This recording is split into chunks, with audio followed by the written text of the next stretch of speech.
obstetricians who are giving the advice to the insurance companies say that home birth is dangerous or the midwives are not as safe as doctors and all of this nonsense.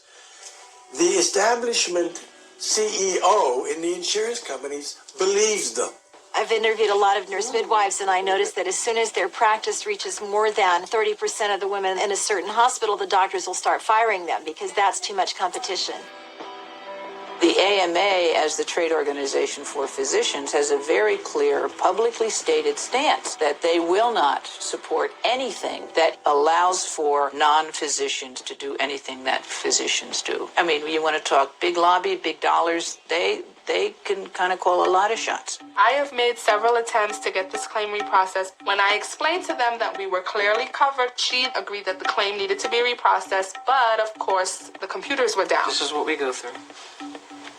All to get paid. Hi, Millie. Is Portia available? When I called the heads of the insurance company, I met with them face to face, and he said, "Oh, our hands are tied." I thought, no, they're not. They're not. You just don't care. It's not about health care. It's not about saving money for consumers, and it's not about women and babies, that's for sure. We got the authorization. Claims department is not reading the claim correctly. It's like I'm begging you to get paid. Your members did not have to beg us to come in and get treatment.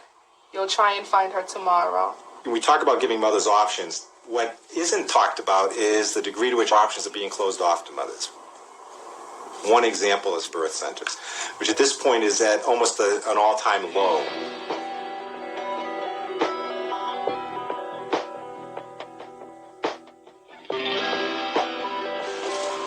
My decision to not renew my malpractice came from a lot of different places. Number one, we were getting letters from our insurance company saying that they're going to increase the rates. We aren't making a living anymore. You know, a lot of people say, oh, it's an economic battle. Of course it's an economic battle. It's $1 billion industry. We spend twice as much in this country per birth than any other country in the world. This is one of those very rare instances where cheaper is truly better.